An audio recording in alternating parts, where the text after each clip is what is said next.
Sebagaimana kakek-kakek pada umumnya yang seharusnya di usia tuanya beristirahat, jika PNS sudah pensiun dari jabatannya, jika pemain slot, cepat tobat mumpung masih ada nyawa.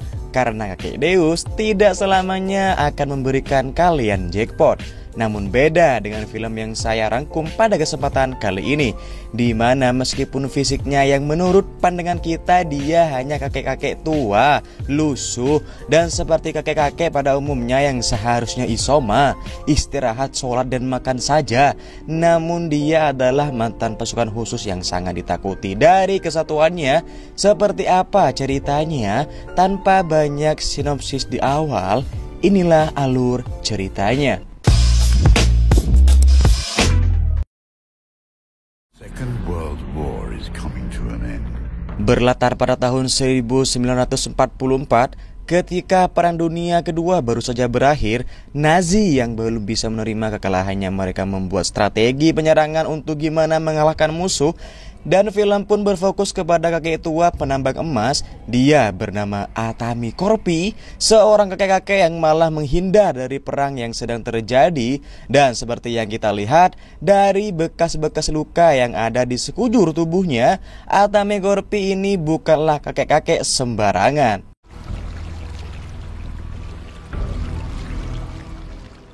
Setelah Atami mencari emas di sungai yang mengalir, dia mendapatkan sebutir emas yang ada di wadahnya. Dari situlah Atami semakin semangat mencari emas-emas di sana, sampai-sampai dia menemukan sebongkahan emas yang sangat banyak.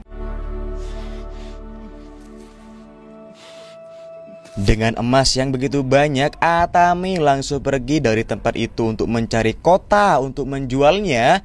Dengan ditemani anjing peliharaannya dan seekor kuda untuk menemani Atami menjual emas-emasnya.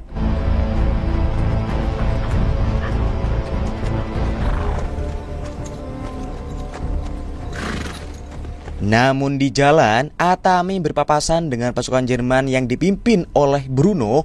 Anak buah Bruno yang sok sangar pun ingin menghabisi Atami. Namun kali ini Bruno melarangnya. Daripada buang-buang waktu untuk kakek-kakek tua ini, apalagi kan di perbatasan masih ada teman kita yang menunggu. Setelah Atami sampai di pintu keluar yang dijaga oleh anak buah Bruno, Atami kali ini dicegat oleh mereka. Anjing Atami ditembak dan hampir saja mati. Emas yang Atami bawa ditemukan oleh pasukannya, dan ketika Atami terdiam di tanah, Atami langsung menyerang mereka dengan sangat gampangnya. Get down on your knees, Grandpa! Mengetahui anak buah Bruno yang dibantai oleh Atami, Bruno kembali untuk menghampiri mereka. Dan betapa kagetnya Bruno ketika melihat mayat-mayat pasukannya yang mati secara mengenaskan oleh perbuatan Atami.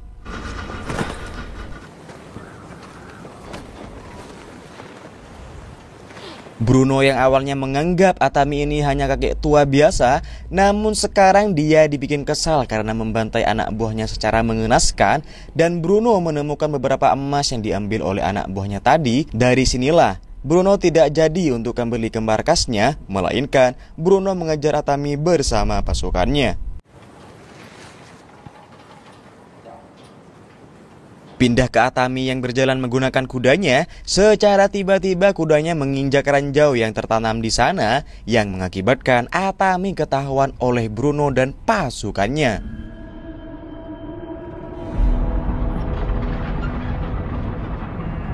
Di saat anak buah Bruno ingin menembaknya, Atami mengambil batu dan melemparkannya ke ranjau yang tertanam. Dengan ledakan yang membuat abu-abu berterbangan membuat Bruno dan pasukannya terganggu penglihatannya. Atami yang sedang bersembunyi di belakang truk yang terbengkalai. Disinilah kita dibikin heran ketika Atami menyelinap ke bawah truk yang ditumpangi oleh pasukannya Bruno, bukan untuk membunuh mereka semua, melainkan Atami membocorkan tangki bensin untuk membasahi badannya.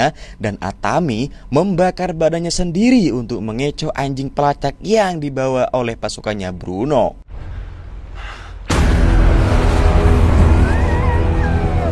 Karena ledakan tadi, kalung yang dipakai oleh Atami diambil oleh Bruno dan dibawa ke tankernya. Disinilah kita akan mengetahui siapa sebenarnya Atami. Setelah Bruno menanyakan ke pusat latar belakang dari Atami, betapa kagetnya Bruno dan pasukannya, yang dimana Atami ini adalah seorang legenda pasukan khusus yang ditakuti di kesatuannya. Dari sumber-sumber terpercaya, Atami membunuh 300 tentara Rusia dengan seorang diri. Dari masa lalunya, keluarga Atami dibantai oleh pasukan Rusia dan dia menjadi anak sebatang kara yang sekarang menjadi kakek tua yang ditakuti semua orang. And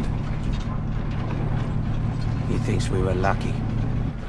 He was a Finnish commando, the most feared in his unit. He fought in the Winter War. He lost his home and his family to the Russians. Bruno dan pasukannya sebenarnya masih untung tidak dibunuh oleh Atami. Namun ketika Bruno berpikir panjang dengan melihat emas yang ia dapatkan dari Atami, dia masih saja mau memburu Atami. Karena meskipun dia sampai di markas, ia belum tahu juga dia mendapatkan bonus atau penghargaan dari negaranya dari perperangan. Dari sinilah Bruno terus mengejar Atami. We are losing the war. That gold is our way out. Atami yang menceburkan badannya ke sungai, dia ketahuan oleh Bruno. Melihat Atami yang bertahan di dalam air bukan karena dia punya ilmu ya, bukan keturunan dewa. Namun Atami punya tekad yang sangat kuat untuk berjuang dengan satu tujuannya dan bertahan hidup untuk menolak mati, yang pasti untuk menyelesaikan misinya. Immortal or not, the man needs air.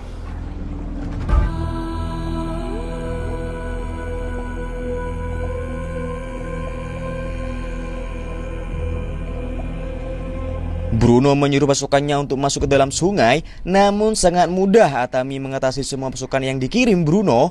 Dan ketika Atami berhasil menemukan kota yang dia tuju untuk menjual emasnya, ternyata kota itu sudah hancur atas perbuatan Bruno dan pasukannya.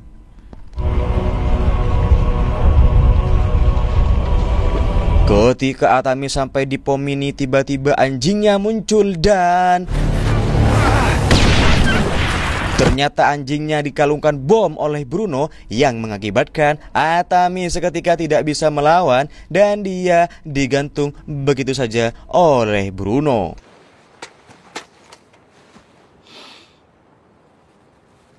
Bruno dan pasukannya meninggalkan Atami yang dikira sudah mati. Namun herannya adalah ternyata Atami menahan nafasnya dan dia menggunakan otot lehernya untuk menahan tali, dan Atami berhasil meringankan badannya dengan paku yang menancap di kayu tersebut. Ketika ada pesawat tempur yang mendarat di dekatnya, Atami berhasil jatuh dan berhasil membuka talinya. Dan betapa naasnya pasukan Nazi yang menumpangi pesawat tadi yang mendarat di sana, Atami langsung menyerang pasukan tersebut. Shoot the man. Shoot the dog too. Salah satu pasukan Nazi yang belum mati dibuat ketakutan oleh Atami karena Atami menjahit lukanya dengan menggunakan kawat panjaringan. Atami sempat ingin mengkubur niatnya untuk merebut kembali emas yang dibawa oleh Bruno. Namun Atami mempunyai ide. Dengan pesawat yang ditumpangi oleh pasukan Nazi tersebut, Atami mengejar Bruno dan pasukannya. Dan ketika di jalan, Bruno berhenti sejenak karena ada pesawat tempur yang menghadang perjalanannya. Bruno dan pasukannya dibuat ketakutan karena melihat pilot yang mati di dalam pesawat itu ada tali yang mengikatnya, yang dimana tali itu adalah tali yang digunakan Bruno untuk menggantung Atami tadi. Bruno dan pasukannya sangat ketakutan karena Atami masih hidup, ditambah mendengar cerita dari tawanan yang mereka bawa, yang dimana Atami tidak akan tinggal diam sebelum apa yang diinginkannya tercapai. Do you assholes really think you have succeeded where hundreds of Russians have died trying? Atami berhasil masuk ke dalam truk semua tawanan dan dia memberikan senjata kepada semua tawanan yang ada di sana, dan mereka secara kooperatif dan saling berkontribusi untuk menyerang truk yang ditumpangi oleh pasukannya Bruno.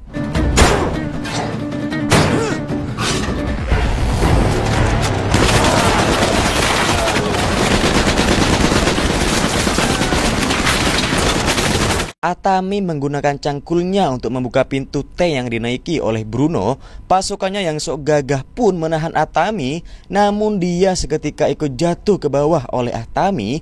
Dia pun memohon semohon-mohonnya kepada Atami untuk tidak membunuhnya. Dan tiba-tiba ada 2 pasukan Nazi yang datang. Saya kira mau membantu melawan Atami, tapi nyatanya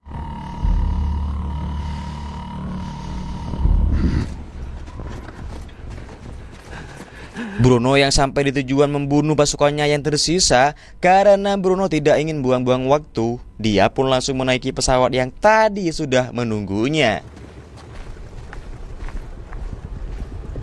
Secara tidak sadar Atami menaiki motor dan mengejar Bruno yang kabur dengan pesawatnya. Dan betapa tidak masuk akalnya ketika Atami mengaitkan cangkulnya ke pesawat yang ditumpangi oleh Bruno. Dan Atami berusaha sekuat mungkin untuk masuk ke dalam pesawat tersebut. Dan ketika Atami berhasil masuk, Bruno menyadarinya dan mereka bertarung di dalam pesawat tersebut.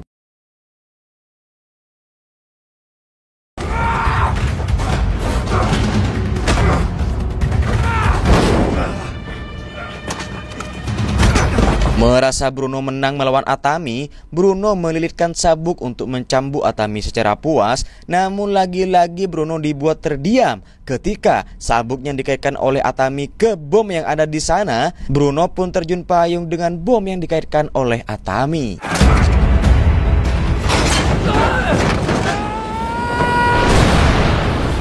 Dan lagi-lagi kita dibikin heran oleh Atami, yang dimana dia harus berusaha untuk hidup karena sebentar lagi pesawat yang ditumpanginya akan jatuh karena sang pilot terkena tembakan tadi. Atami mengikat badannya secara erat dan memeluk emas-emasnya dengan sabuk yang ada di sana.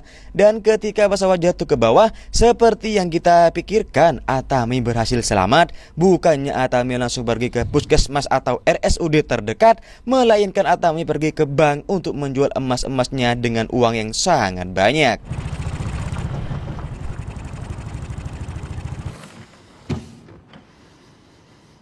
Seteleitä, isoja.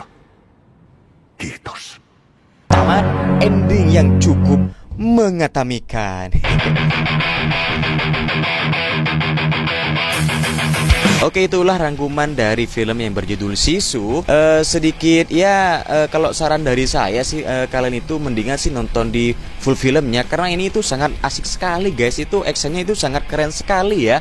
Atami itu dari awal sampai akhir di filmnya itu jarang ngomong loh. Ngomongnya itu cuman yang di terakhir itu loh, yang jual emas. Dan lagi Atami itu yang mau masuk ke bank itu nggak dicegat sama sekali oleh penjaga di sana ya. Kenapa ya?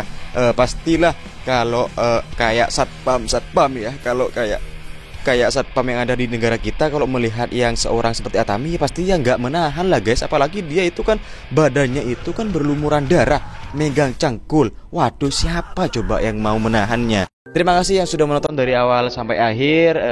Saya ucapkan terima kasih dan sampai jumpa di video selanjutnya. Saya Lian, sampai jumpa di video selanjutnya.